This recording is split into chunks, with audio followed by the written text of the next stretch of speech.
नमस्कार दोस्तों आज का हमारा टॉपिक है कि सब्जी के बिजनेस में सेल कैसे बढ़ा सकते हैं, कि बिक्री कैसे बढ़ा सकते हैं। दोस्तों, जब बिक्री बढ़ेगा, सेल बढ़ेगा तो ही आपका बिजनेस आगे ग्रो होगा। तो आज हमारे टॉपिक पे हम इसके बारे में डिस्कस करेंगे। इसके पहले मैंने एक वीडियो किया था जिसमें मैंने बताया था कि एक सब्जी के बिजनेस को कैसे शुरू करना है। तो उसके वीडियो के डिटेल आपको ये वीडियो के लास्ट में मैं वो वीडियो भी आपके लिए शेयर कर दूंगा। तो उसी वीडियो में मुझे काफी दोस्तों के कमेंट्स आए थे कि उन्होंने जो बिजनेस शुरू किया है सब्जी का, तो उसमें अगर उनको ग्रो करना हो, उनको अगर बिक्री बढ़ानी हो, तो उसके लिए क्या क्या चीज किए जा सकते हैं। तो आज हम उस डिटेल को लेके डिस्कस करेंगे कि एक सब्जी के दुकान में किस तरह सेल बढ़ा के कैसे आगे ग्रो करना है। अगर आपने चैनल को सब्सक्राइब नहीं किए हैं तो प्लीज चैनल को सब्सक्राइब कर दे, ताकि इस तरह के बहुत अच्छे बिजनेस के वीडियोस आप तक पहुंचते रहे। सब्जी का जो बिजनेस है हमारे भारत में सबसे ज्यादा चलने वाला बिजनेस में से एक है।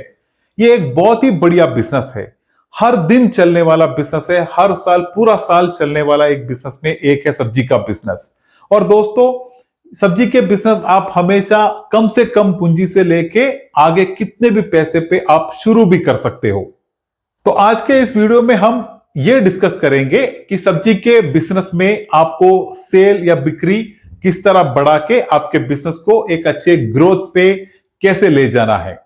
जो लोग एक नए सब्जी के बिजनेस शुरू करने जा रहे हैं या फिर जो लोग अभी उस बिजनेस को कर रहे हैं, तो दोनों तरफ के लोगों को यह वीडियो बहुत ही उपकारी होगा।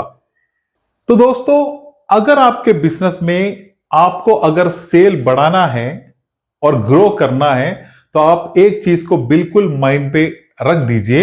एक तो है कि आपको हमेशा कस्टमर बढ़ाना पड़ेगा, और वो कस्टमर जब आपसे ज्यादा आइटम खरीदेंगे तो ही जाके आपका बिजनेस हमेशा बड़ा होता है।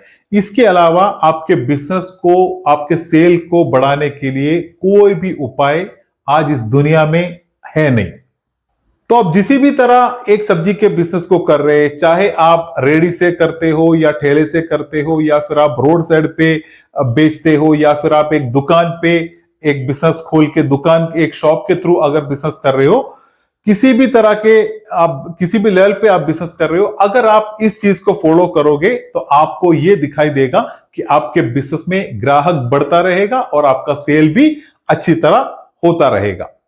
सबसे पहले आपको आपके वातावरण को, आपके शॉप को, आपके एरिया को क्लीन रखना है।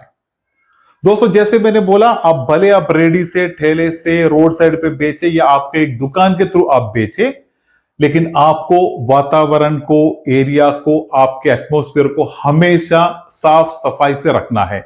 यह सबसे पहले आपको यह चीज से शुरू करनी है।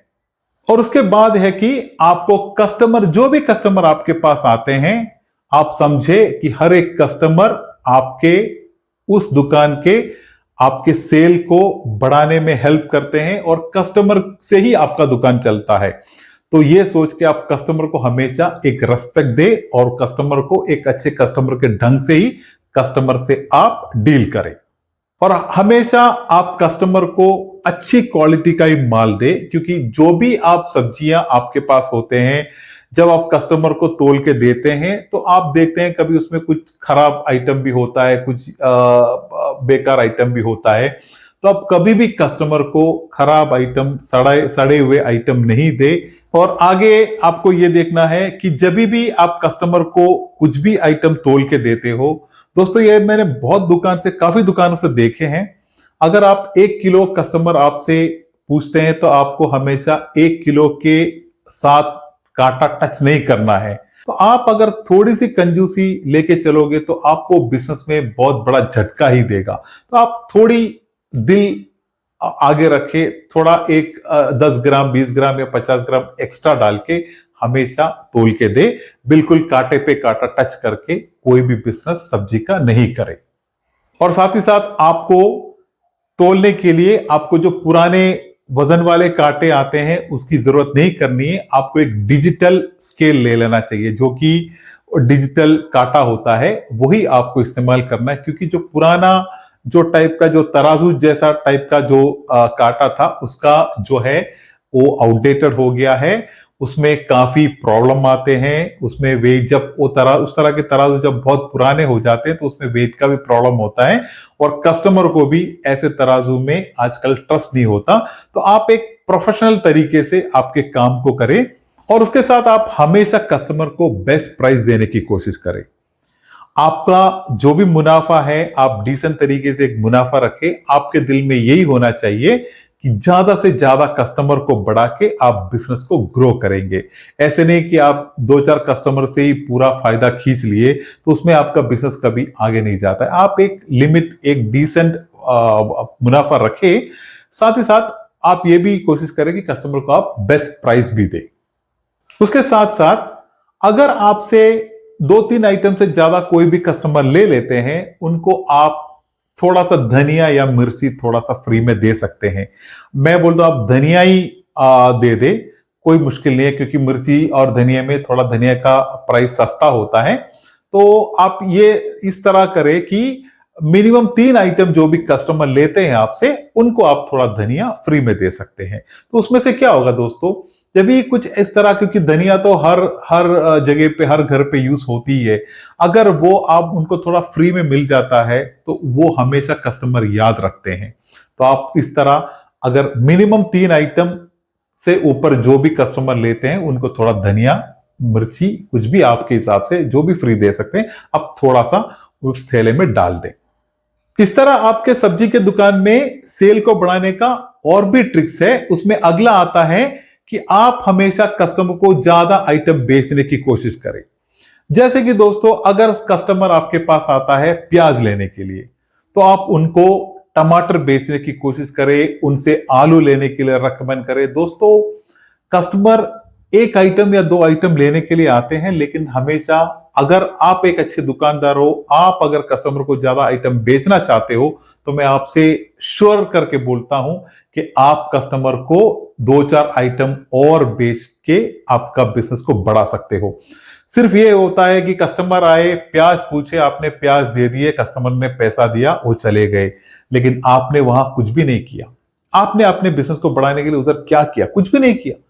कस्टमर आपके दुकान पे आए, प्याज पूछे, आपने प्याज दिए, पैसे लिए, कस्टमर चले गए, बस। आपने क्या एफर्ट किया?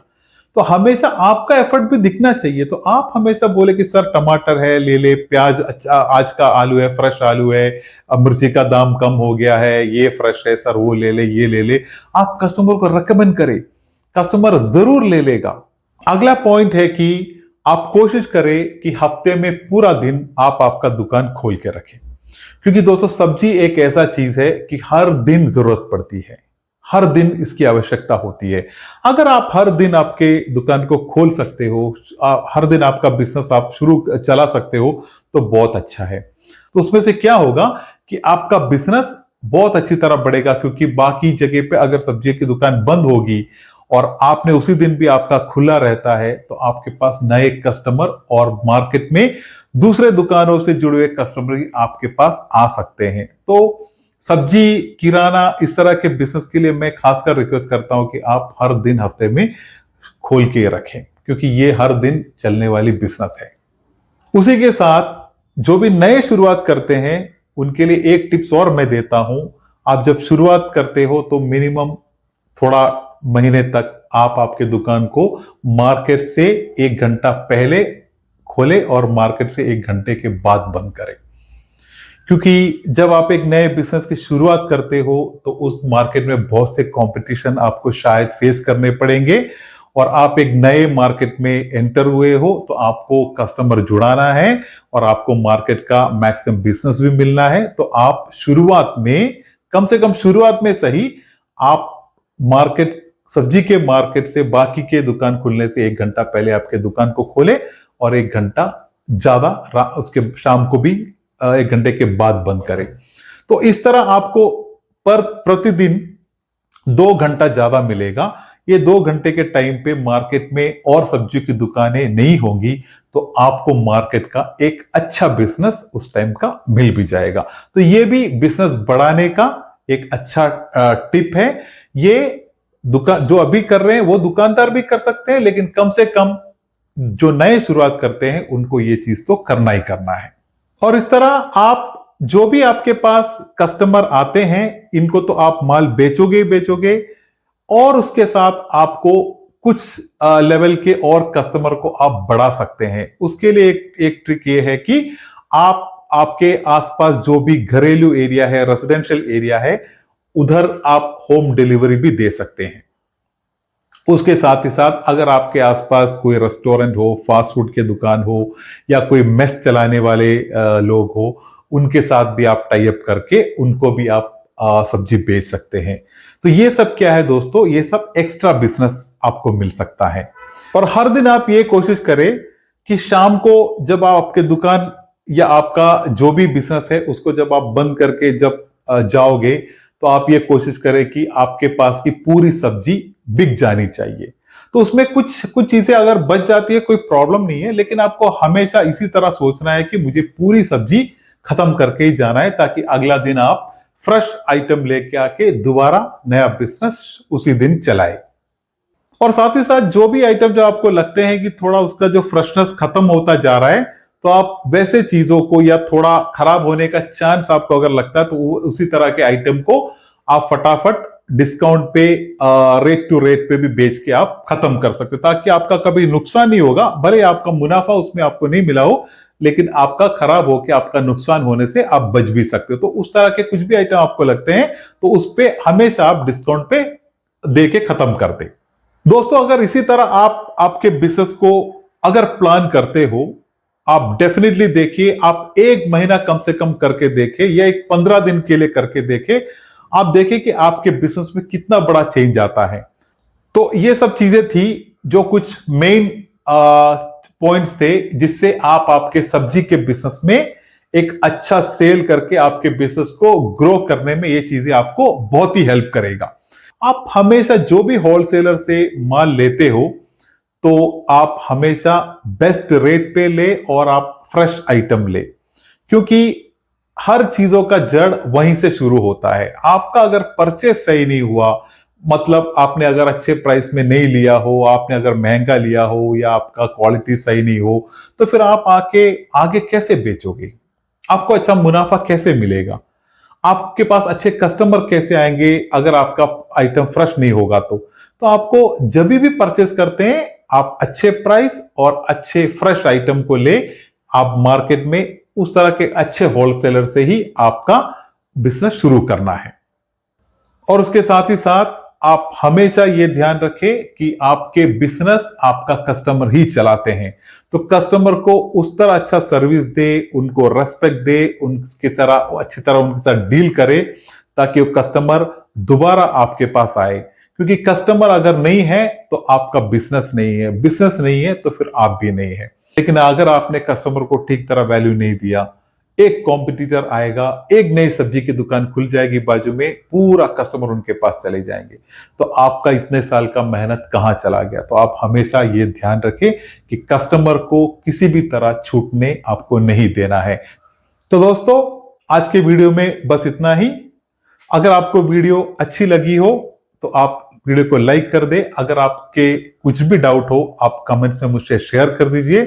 चैनल को सब्सक्राइब कर दे। तो मिलते हैं एक बढ़िया वीडियो के साथ, तब तक के लिए धन्यवाद। जय हिंद।